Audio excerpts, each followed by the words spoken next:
Hello children, this is our English revision class. Today we are going to revise some questions with options, okay, from your Roots book, stories from your Roots book. So children, here some questions are given with some options. Now you have to tick the correct option.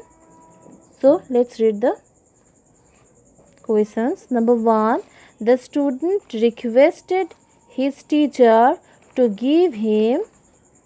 Children, this question is given from the story The Old Shawl. Okay, have you remembered the story? The student requested his teacher to give him a fan, a shawl, an umbrella. Which one is correct? A shawl. Okay, a shawl. Number B. Next, the student wanted to use the old bed sheet as use the old bed sheet as duster, shawl, curtain. Okay. To solve these types of questions, children, you have to read the stories carefully, okay, and thoroughly. You have to read the stories. Otherwise you can't solve this type of questions. तो बच्चों देखो, ऐसे question अगर exam में आए तो ये solve करने के लिए आपको चाहिए कि आप स्टोरीज़ को अच्छे से पढ़ें. अगर आपको प्रॉब्लम है आप पुराने वीडियोस को थोड़ा सा फिर देख ले, ठीक है, और ये स्टोरीज़ को अच्छे तरह से समझ ले. सिर्फ जो इसके बैक साइड के क्वेश्चन से वो सॉल्व करने से नहीं होगा. स्टोरीज़ के अंदर में से क्वेश्चन अगर आएगा तो आप वो सॉल्व नहीं कर पाओगे अगर स्टोरीज़ आपने बहुत अच्छे से पढ़े नहीं होंगे, समझे नहीं होंगे. ठीक है. नाउ तो ये पहले दो क्वेश्चन में क्या बताया गया कि जो स्टूडेंट थे स्टोरी में वो अपने टीचर से क्या देने के लिए रिक्वेस्ट किए थे, तो shawl. Okay.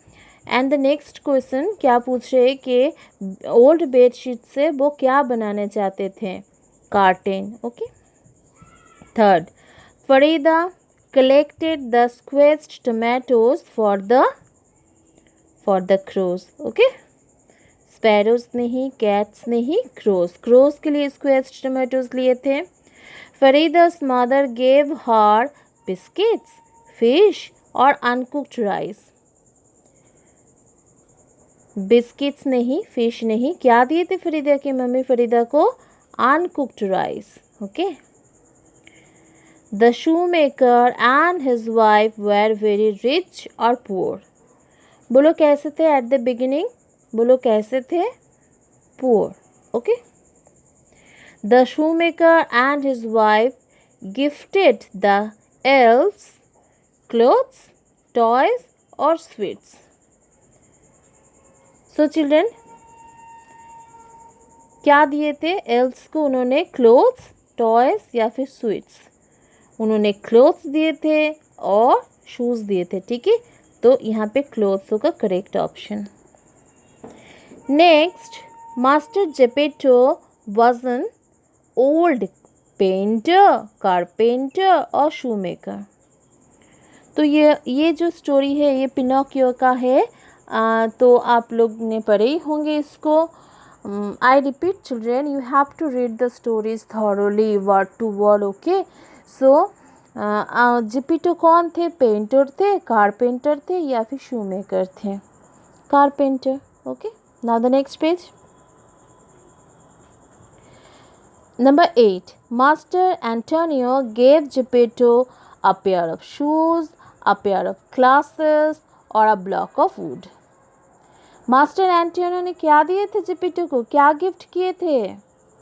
Pair of shoes, pair of glasses या फिर block of would. Block of would जिससे उन्होंने पिनोकियो को बनाए थे. वुडन पपेट पिनोकियो उसको बनाए थे. Okay.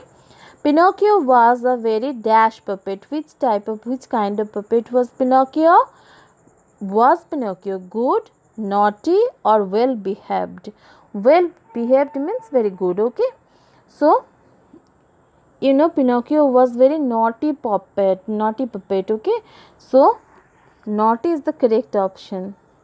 Good and well behaved are of same meaning, okay? Number 10. The dash of Pinocchio began to grow longer. Which part of Pinocchio began to grow longer and longer? Hair, nose, legs. Nose. Okay? I hope this is clear to you. So children, I am repeating. 8 number में क्या पूछा जा रहा है कि Antonio, master Antonio Geppetto को क्या दिए थे? ब्लॉक ऑफ वुड दिए थे। ठीक है। नंबर 9 में क्या पूछा जा रहा है? पिनोकियो किस टाइप के पपेट थे? गुड थे, वेल बिहेव्ड थे या फिर नॉटी थे? ठीक है। तो वेल बिहेव्ड का मतलब भी गुड ही होता है, अच्छे बिहेवियर के थे। नहीं, वो बहुत ही नॉटी थे। ठीक है, बहुत वो भाग रहे थे। आपको याद है ना स्टोरी? नहीं तो आप फिर से एक बार पढ़ लीजिए। और नंबर 10 में क्या पूछा जा रहा है? पिनोकियो का कौन से पार्ट ग्रो होने लगा था? ठीक है, तो हेयर तो नहीं, लेग्स भी नहीं, तो क्या? नोज़। ठीक है, नोज़ जो है वो ग्रो होते ही जा रहा था।